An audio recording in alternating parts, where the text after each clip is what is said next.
Hello everyone, I hope आप सभी अच्छे होंगे। तो देखिए 2023 का जो ये ईयर है, टीचिंग की जो फील्ड में बहुत सारे चेंजेस लेके आया। किस तरह से चेंजेस? देखिए सबसे पहले तो जो बीएड कैंडिडेट थे उन्हें बाहर कर दिया गया सुप्रीम कोर्ट द्वारा from the primary teacher recruitment. और उसके बाद वो सबसे ज़्यादा अजीबोगरीब जो डिसीजन रहा वो रहा NIOS कैंडिडेट के रिगार्डिंग। मैं अजीबोगरीब इसलिए बोल रही हूँ क्योंकि देखिए अगर BEd candidate primary teacher recruitment से अगर बाहर हुए हैं तो एटलीस्ट उनके पास एक अपॉर्चुनिटी है कि वो अप्लाई कर सकते हैं for the TGT and PGT।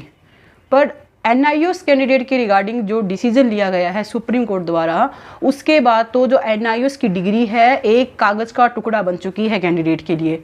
अब कैंडिडेट को समझ ही नहीं आ रहा कि जो डिग्री उन्होंने गवर्नमेंट के इंस्ट्रक्शंस के अकॉर्डिंग, NCT की जो गाइडलाइन के अकॉर्डिंग जो अपनी डिग्री की थी, कि वो अब वैलिड ही नहीं है। मतलब उन्होंने बिल्कुल सही किया था क्योंकि जो 18 मंथ की DLED है वो NCTE की गाइडलाइन के अंडर की गई थी। कैंडिडेट ने नहीं बोला था कभी भी कि आप हमें 18 मंथ की डिग्री करवाइए, हम 2 इयर्स की नहीं करेंगे। गवर्नमेंट की जो भी गाइडलाइंस थी उसी के अंडर कैंडिडेट ने अपनी डिग्री की, अपना टाइम और मनी दोनों इन्वेस्ट किए, और उसके बाद जो डिसीजन आया है वो बहुत ही हैरान कर देने वाला है। और उसके बाद भी देखिए जो सबसे ज़्यादा जो अजीब जो बात अभी है वो ये है कि बहुत सी जगह NIOS कैंडिडेट को बाहर भी कर दिया गया। इसमें सबसे लेटेस्ट जो एग्जांपल है वो तो बिहार गवर्नमेंट का है, उसके बाद है KVS का। क्योंकि देखिए KVS का तो रिजल्ट वगैरह सब कुछ आ चुका था, 2 दिन बाद 3 दिन बाद ज्वाइनिंग भी हो गई, बट NIOS कैंडिडेट को उससे बाहर रख दिया गया। और सबसे ज़्यादा जो शर्मनाक जो बात मैं कहूँगी वो ये है कि कोई भी गवर्नमेंट ऑफिशियल सामने नहीं आ रहा कि ये डिग्री जो आपकी हमने करवाई थी, इवन NCT जिन्होंने अपने एक ऑर्डर के अंडर अपनी ये डिग्री करवाई थी कैंडिडेट से, उनकी तरफ से भी कोई नोटिस नहीं आ रहा कि जो डिग्री आपकी जो NCT की गाइडलाइन के अंडर जो आपने डिग्री की है वो हमारी गलती है, हमारे इंस्ट्रक्शन पे आपने डिग्री की थी तो हम आपके लिए अभी ये कर रहे हैं, इसकी जो रिस्पॉन्सिबिलिटी है हम लेते हैं, हम आपके लिए कुछ करेंगे। ऐसा कोई भी रिस्पॉन्स नहीं देखने को मिल रहा। न सिर्फ सेंट्रल लेवल पे, इवन स्टेट लेवल पे भी कोई भी स्टेट गवर्नमेंट नहीं है जो कि आके बोले कि हम आपको इस तरह से मौका दे रहे हैं या फिर हमारे यहाँ पे ये रूल इम्प्लीमेंट होगा।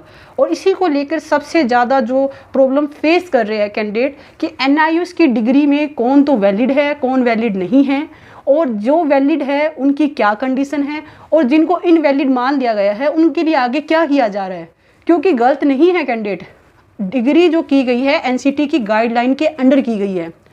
तो देखिए जो सबसे पहले तो जो सुप्रीम कोर्ट ने जो ऑर्डर दिया उसके अकॉर्डिंग यही था कि जो RTE यानी कि राइट टू एजुकेशन में क्वालिटी ऑफ एजुकेशन की बात की जा रही है, उसमें कहीं भी मेंशन नहीं है कि 18 मंथ की DLED को भी हम वैलिड मानेंगे फॉर दी रिक्रूटमेंट।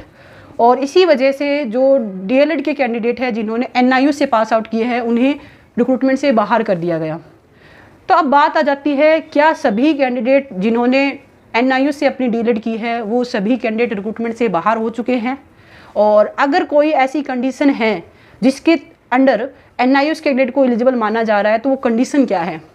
तो देखिए इसी का मैं आपको एक एग्जांपल बताती हूँ। अभी रिसेंट में बिहार गवर्नमेंट में जो रिक्रूटमेंट के लिए एक नोटिफिकेशन जारी किया गया जिसमें एग्ज़ाम वगैरह कंडक्ट हो चुका है। NIOS कैंडिडेट के रिगार्डिंग भी इन्होंने एक नोटिस इशू किया, जिसके मैं आपको सामने कुछ लाइनें आपको बताती हूँ जो नोटिफिकेशन में मेंशन की गई है कि कौन से NIOS के कैंडिडेट है जो एलिजिबल है।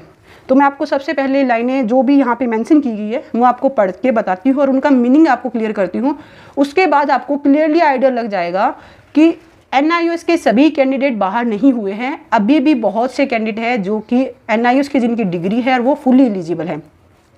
देखिए इस नोटिस के पॉइंट नंबर 3 में मेंशन है कि माननीय सर्वोच्च न्यायालय दिल्ली द्वारा पारित नए देश के आलोक में पूर्व से DLED की डिग्री मान्य है। यानी कि जिन्होंने DLED डिग्री की हुई है वो मान्य है, ये तो सबको ही पता है। देखिए जिन्होंने 2 इयर्स की डिग्री की है वो तो वैलिड है।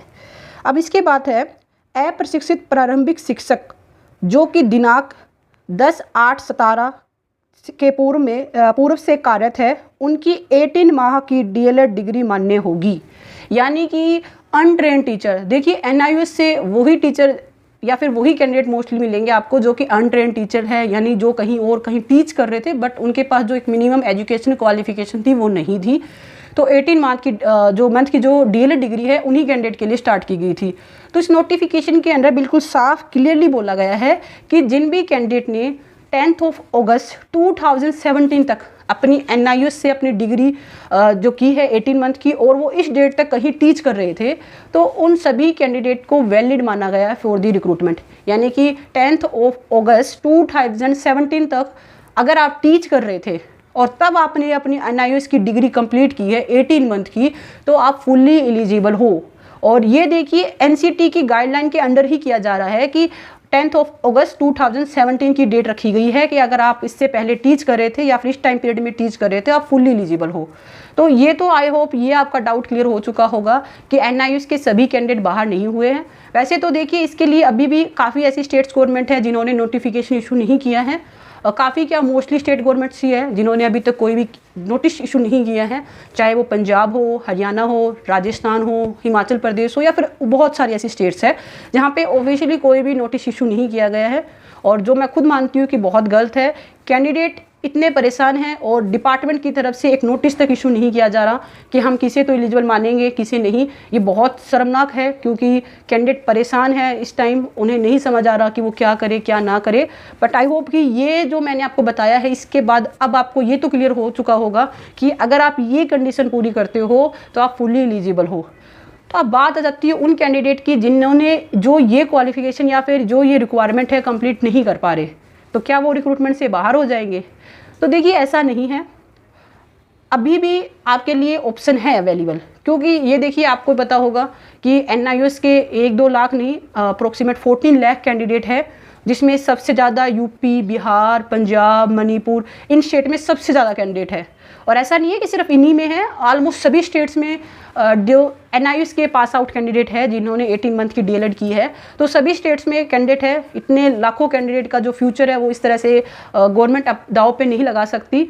एक संघर्ष चल रहा है काफ़ी लंबे टाइम से कि NIOS कैंडिडेट के लिए कुछ किया जाए, और बहुत जल्द एक पॉजिटिव एक न्यूज़ सुनने की भी उम्मीद है कि बहुत जल्द एक पॉजिटिव आउटपुट देखने को मिलेगा। जो एक संघर्ष जो चल रहा है उसमें काफ़ी सीनियर वकील्स को हायर किया जा रहा है जो कि अच्छे से NIOS कैंडिडेट के लिए जो पक्ष है वो रख सके। क्योंकि कहीं ना कहीं देखिए ये देखने को मिला है कि अच्छे से जो पक्ष न रखने की वजह से ही कहीं ना कहीं NIOS कैंडिडेट को ये पूरा खामियाजा भुगतना पड़ा है। क्योंकि NCTE की गाइडलाइन के अंडर ही कैंडिडेट ने अपनी डिग्री की है और उसके बाद भी इस तरह की चीज़ें जो देखने को मिल रही है बहुत गलत है। और उम्मीद तो ये भी है कि बहुत जल्द डिफरेंट जो स्टेट गवर्नमेंट्स है वो एक नोटिस इशू करेगी अपनी तरफ से कि हम क्या इसके लिए कर रहे हैं, क्या एक्शन लिया जा रहा है। क्योंकि ऐसी बहुत सारी देखिए रिक्रूटमेंट है अभी भी डिफरेंट स्टेट्स में। ऐसा मैं किसी एक स्टेट्स की बात नहीं कर रही हूँ, ऑलमोस्ट बहुत सारे ऐसी स्टेट्स है जहाँ पे कोई ना कोई रिक्रूटमेंट अभी अंडर प्रोसेस है और उसमें बहुत सारे NIOS के कैंडिडेट शामिल हैं। तो उनके लिए क्या किया जा रहा है इसके रिगार्डिंग उम्मीद तो कर रहे हैं कि बहुत जल्द एक नोटिस इशू करे कि हम किन्हें तो एलिजिबल मानेंगे किन्हें नहीं, और जो एलिजिबल अभी नहीं माने जा रहे उनके लिए आगे क्या किया जाएगा, क्योंकि वो कैंडिडेट देखिए वैलिड तो है। दूसरी तरफ देखिए ऐसे बहुत सारे ऐसे कैंडिडेट भी हैं जो कि NIOS कैंडिडेट का कहीं ना कहीं मान सकती हूँ कि मजाक बनाया जा रहा है कि आपने तो 18 मंथ में डिग्री की है, आपकी डिग्री वैलिड नहीं है, आपको तो रिक्रूटमेंट से बाहर किया जाएगा। तो देखिए मैं उन कैंडिडेट से पूछना चाहूँगी कि माना आपने अपनी 2 साल की DLED कंप्लीट की है, पर क्या आपने सब कुछ फेयर किया है? ये चीज़ अपने आप से एक बार आप पूछिए, क्या 2 साल की डिग्री की हुए सभी कैंडिडेट रियल है, सभी ने अपनी डिग्री अच्छे ढंग से की है? ये चीज़ अपने आप से एक बार पूछिए। और देखिए आज NIOS कैंडिडेट का मान सकते हैं कि जो टाइम पीरियड है वो काफ़ी ख़राब चल रहा है, कल को आपका भी हो सकता है, किसी का मजाक मत बनाइए। NIOS कैंडिडेट ने कोई भी गलत काम नहीं किया है, उन्होंने गवर्नमेंट की पॉलिसीज़ के अंडर ही अपनी डिग्री की है। उन्होंने अपना टाइम और मनी दोनों इन्वेस्ट किए हैं अपनी एक एजुकेशन क्वालिफिकेशन कंप्लीट करने के लिए।